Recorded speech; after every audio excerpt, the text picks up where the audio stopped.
Hello and welcome to the video. I'm Jimmy the Mower and today we're going to be taking apart this Ransoms Parkway Magna 250 rear roller assembly.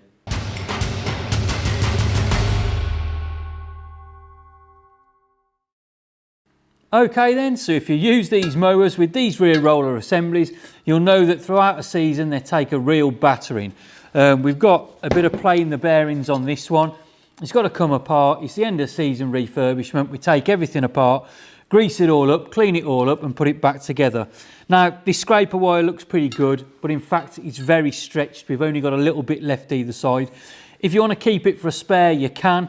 Otherwise you just get rid of it and it goes in the scrap bin.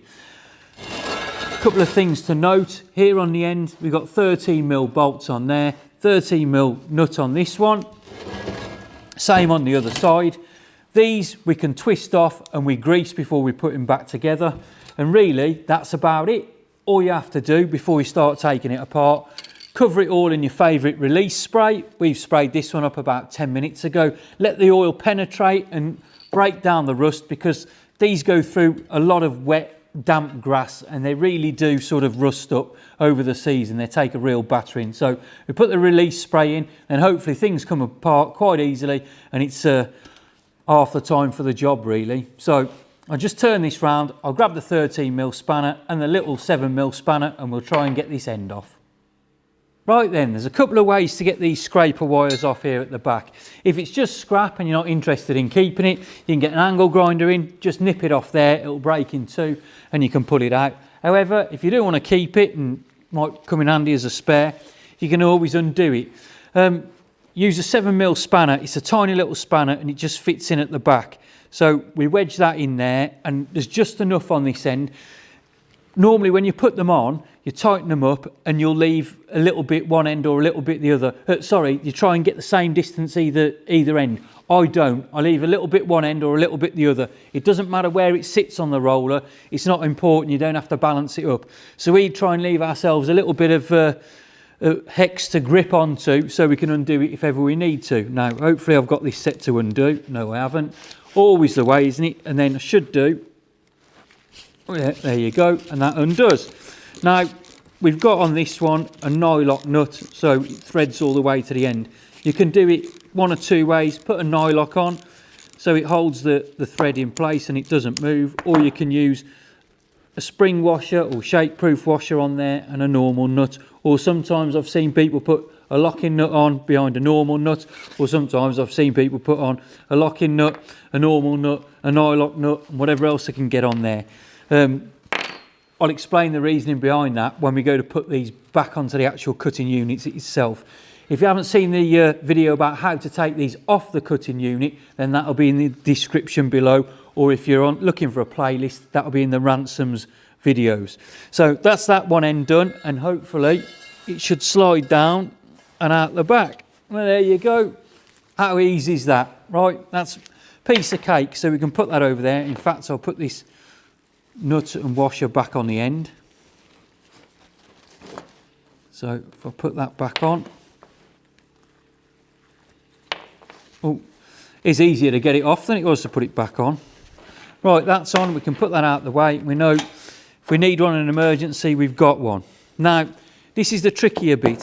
This is the actual adjuster itself, and it sits in there on a little shoe, and it's held in by a plate. Now, these here are 13mm pins. In the older days, and on the older units, they used to be 10mm, and they were atrocious for getting off. They were forever snapping. It didn't matter how gentle you were. These are a lot better now, and we have over the years taken out the thinner ones with the 10mm heads on, and we've actually drilled them out and put 13s in so they'll work a little bit better and they've got a little bit more resistance to them. Because these are sat on the ground all through the cutting season, the amount of water that gets in there is quite frightening really, and they rust all the way through. So when you put them back together, if you use a bit of copper slip on there, really coat it, push it through, or you can use some release spray as well.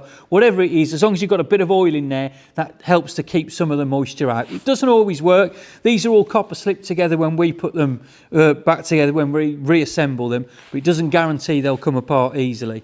But I'm going to have a go, so I'm going to try and take this one off on the top. He says,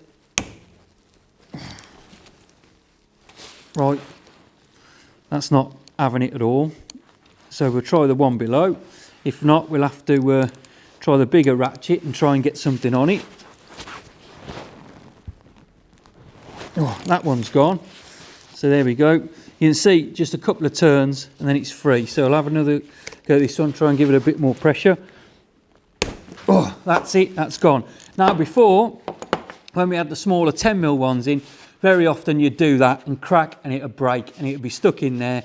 So you'd have to drill it out anyway. So if you had to drill it out, you'd drill out to the bigger size and put the next ones in.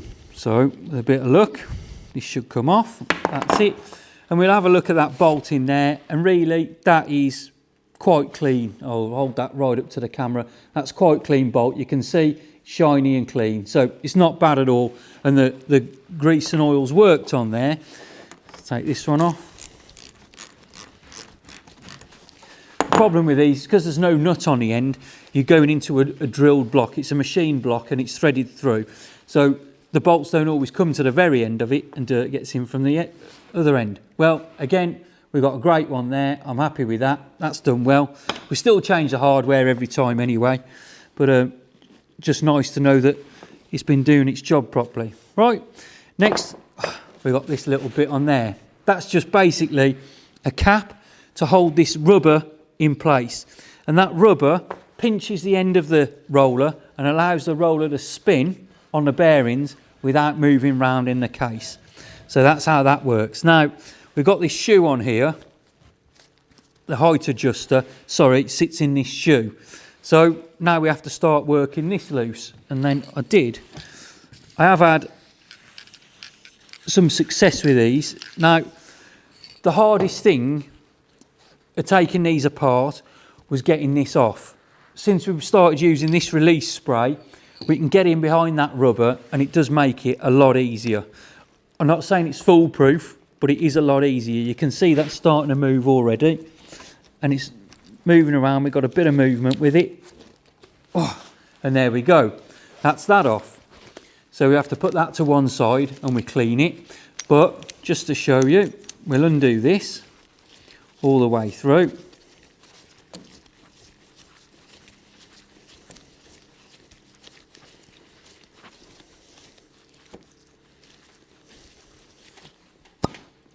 There we go. You heard that nice little noise when it pulled apart. The vacuum there, caused by the grease sitting in there. That's caused a nice vacuum, stopped any water getting in, and that's great. So we can put that back in. I'll put a little bit more grease in that before we put it back together. But that can sit over on the side. Now, we've got to try and get this little rubber sleeve off. This might prove difficult. We've had trouble with these in the past. I think it's a little bit easier now with the spray, but in the past I had to cut these off, burn them off, anything you can do to get them off. But I'm hoping now we've got this spray, we can move the shoe. There you go. So easy these days, so easy. And you can see the rubber sits in there, and you pull that out and it actually sits in that little groove inside on that circle. That's where it sits. That's one end then. I'll turn it round and we'll do the other end. Right then, we've spun it round, we've got the other end here. There's no real need for you to watch me go through it all. I'll just do it in my own time. We might even speed it up, I don't know. And with a bit of luck, this end will come off just as easy as the other end.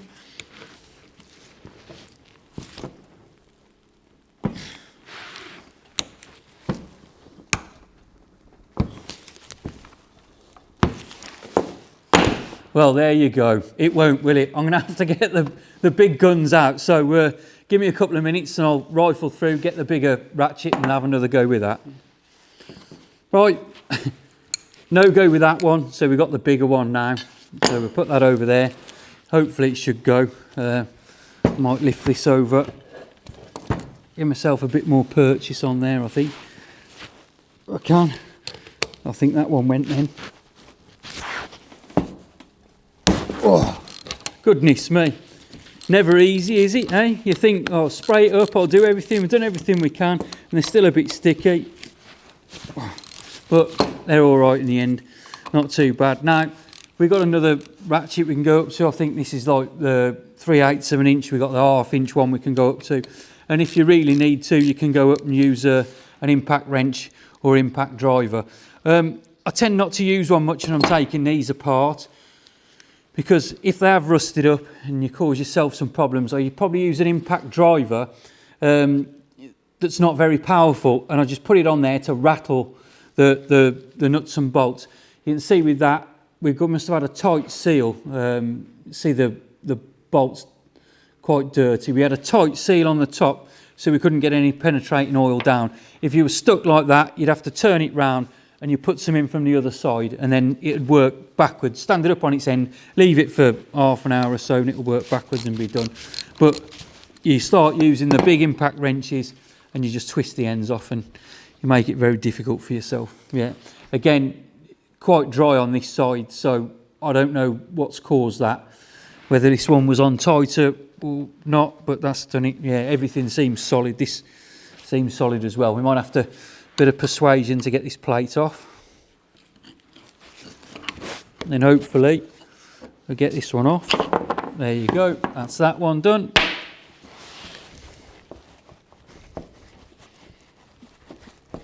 Then we can get the adjuster out.